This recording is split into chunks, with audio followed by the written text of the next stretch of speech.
Hi, it's Michelle and Laura from Empower Decision. So we've been talking about people who have come to us for assistance, who are preparing to interview for leadership roles.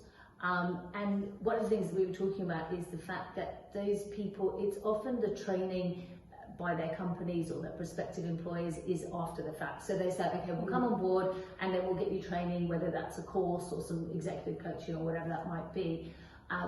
But what they're needing to do is prove their leadership style, their leadership qualities, where they're going to take that division or that company, or without having had that experience. Yeah, it's like when they interview, that the interviewers make the assumption that they're going to know exactly what to do when they get into that role. Yeah.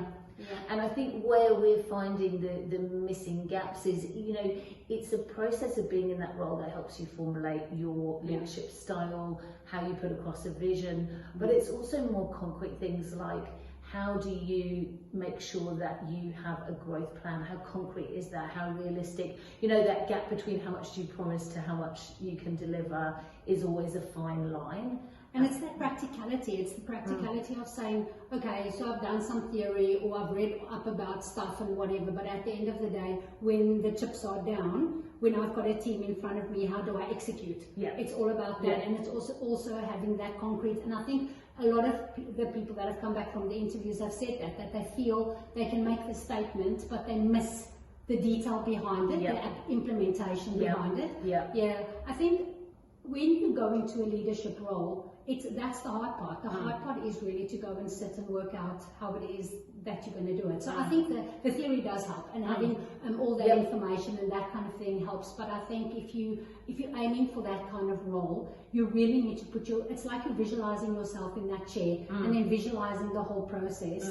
Because at the end of the day, you can have a great team and you can have great intention and great plans and great strategies and everything else, but if there's no delivery, I mean, at the end of the day, unfortunately, that's what you are measured against, aren't you? And I think it's a tricky one when you're going for interviews for leadership roles and you haven't had that experience, because they're looking at concrete, are you taking us from X to X? Yes, and how? Exactly how are you getting us there? Yeah. And that is, over time with experience, you can talk about examples that you've used or how you've gone about that, or how you've taken a lower performing team and increased accountability and those kind of things in that. But if you haven't had that experience, you tend to give those textbook answers without the...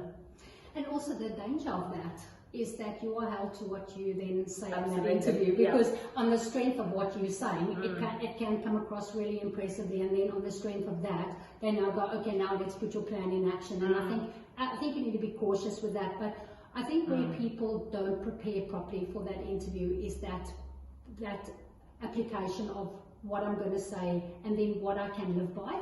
And that's what you need to do before you go on that interview. You need to expect that is what they're going to ask you, is for you to actually toe the line and give that full picture to them. So this is how I'm going to increase market share, and give concrete examples, not we're going to increase, and develop new clients, and just think about the practicality of it. And I think having input from people who are in those roles, I think that's critical, because again, you don't know what you don't know, and just being prepared for practicing what you've said in that interview, because that's when I think a lot of people get disillusioned, that they think, and the unfortunate thing again could be that they step into that role, and because all of that groundwork sort of hasn't been sorted out in your head, that you then don't enjoy it, and that you then think, I shouldn't be in this role, which is not the case at all. But it's also when you've worked with a team, an executive or senior management team, you know what they're looking for and how to respond in a way that manages expectations, but also kind of delivers. And I think that's the thing that it's quite tricky to do when you're going in for an interview, because where's the...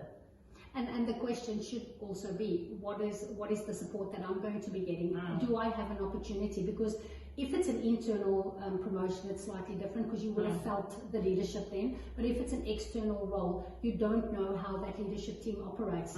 And sometimes just maybe to see if there's some kind of shadowing or something like that that you could do for a short period of time just to get into the groove of things, because a management team, they collaborate, they work together, there are common ground between all of them, and I think you need to maybe get into that space, but ask in the interview if you are going to get support as well, because I think just being expected to do it all on your own is, you know, it's a hard thing to do. Big ask.